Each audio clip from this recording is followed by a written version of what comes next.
And when you do murder, or if you do lie, or if you do cheat, that sort of causes our society, in a way, well, wait, no, in the entirety of it, to fall apart.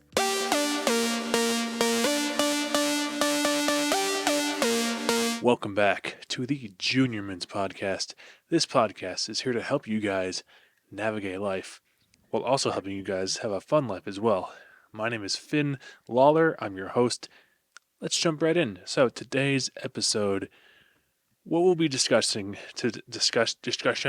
No, I'm just kidding. But what we will be discussing today is pretty much why the Ten Commandments are still relevant in our modern society. I know everything has been definitely modernized, and like technology has become so advanced since Moses' time preaching the Ten Commandments, but let me tell you why they're still relevant. Well, right off the bat, I mean,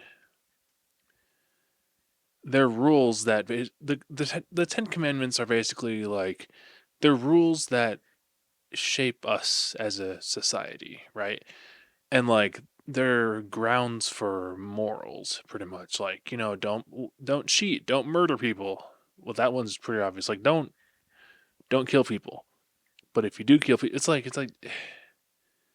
it they're basically commandments to keep us in check, but not in like a punished kind of way. They're commands to keep us in check with the Lord and to kind of keep us in line, so to speak, with being within God's world. So it's hard to explain, but they basically act as guidelines for our society. That's what it all boils down to. So pretty much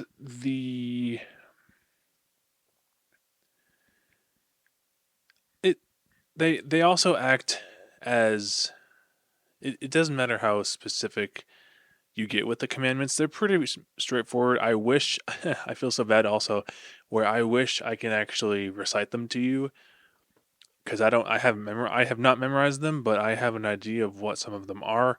Forgive me for that. One of them is, no false idols. And it's like that's pretty obvious where it's like you can't you have to idolize God. And I say idolize because what I mean by that is worship. You can't idolize. Well, it's like when I think it's Nebuchadnezzar who built the. Um, it was I don't forget which animal it was, but it was a golden bull. I think it was, and people were idolizing it, and it's like no, don't idolize that metal sculpture. Idolize God who gave birth to you, or who basically created you. Instead of just some man-made thing, right? So, I mean, idols are a big thing. I definitely have. I have my days where I sometimes go, oh man, like for example, I love to go to the gym constantly. Recently though, I'm like, yo, am I making like the gym an idol? Like where I'm prioritizing it over my time with God or my time with the Lord. Sometimes it's yes, and I'm not perfect. I don't claim to be perfect. It's just like you have to have that reality check like okay, what are you actually like idolizing here? And like what's at the center of your life? Is it the gym or is it the Lord, for example? So, the other thing too is I think um the idea of the Sabbath, right? Like you have to rest. For sure. God rested on the seventh day. Why can't we? You know? And I people who overwork themselves pretty much like 7 days a week, they don't rest. They don't even see the Sabbath happens because that's your time to be with the Lord with your undivided attention to the Lord. Yes, your weeks get busy, but the seventh day is when you really kind of reconnect with Him each week, even though it should be on a daily basis that you speak with God and you have time with God. But yeah, life gets busy. I understand that. But Sunday, usually it's the seventh day, is when you have to reconnect with Him, and it's God's basically asking for one day of your attention, like one day of your time, even though we should be giving Him all of our time. Make sense? So the other thing too, the Ten Commandments talk about pretty much like not murdering, not stealing, not lying. That sort of keeps our society together. And when you do murder, or if you do lie, or if you do cheat, that sort of causes our society, in a way, well, wait, no, in the entirety of it, to fall apart. And we can't have that. That's when the enemy is just kind of like, oh, like there's some havoc over here, and let's see what, you know what I'm saying? So like the Ten Commandments, what they do is help keep the enemy away, if that makes any sense. It makes sense to me. Let me know if it makes sense to you. And like the other thing that can potentially lead to society's collapse, so to speak, is when we can't trust each other's word, or like if we have like false witnesses, or if we slander one another, which it's like, why are we slandering one another in the first place? That's when Satan really thrives. It's like, oh, so and so made fun of you. Oh, what are you going to do about it? Seek revenge or seek forgiveness?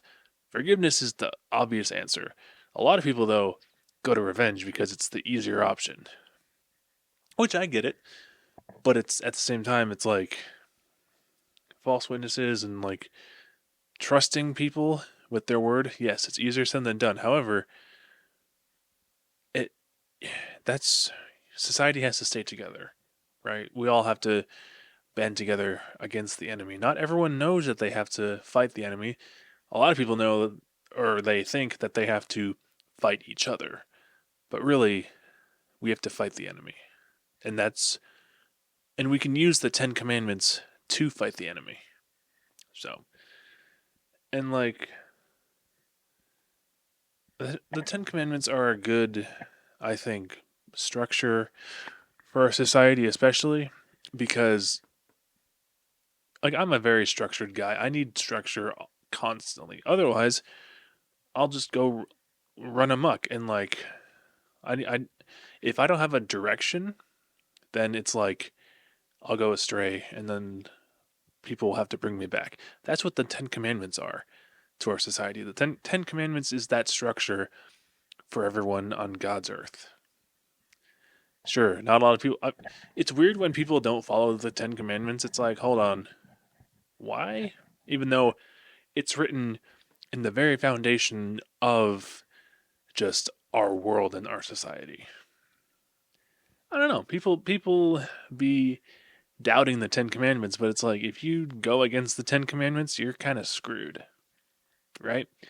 So, I mean, it all depends. And I'm not going to, maybe I'll use this word, but I was just going to say um, free will, right? It's like we can choose to eat from the tree or we can choose not to eat from the tree. I know there's a lot of discussion where it's like, is it predestination or is it free will? Now, I won't answer that question because I don't know the answer to it, but it's like, I think of it as like a playground where it's like there are consequences on the playground if we do mess up. Kind of like there are consequences for if we fail to follow the 10 Commandments. Same thing goes there.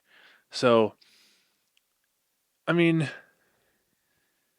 I guess my challenge for you guys for this episode, and I'll wrap this up shortly, but my challenge for you guys is to figure out so real quick, go Google the 10 Commandments and refresh your memory on what they are. I'm literally about to do the same thing here. And go see which of the 10 Commandments that you quote unquote struggle with the most. If you do struggle with any of them, let me know. Comment down below. Because, I mean, there's probably at least one commandment out there that we all struggle with, you know? So which one which commandment do you struggle with? It's going to be different for probably everyone here, but that's what creates a good discussion, So, anyway, this has been the Junior Mints podcast. Thank you guys so much for watching and listening to today's episode, all about the 10 Commandments and why they're still relevant in the modern world. If you enjoyed it, please drop a like, subscribe down below, and we'll see you guys in the next episode. Peace.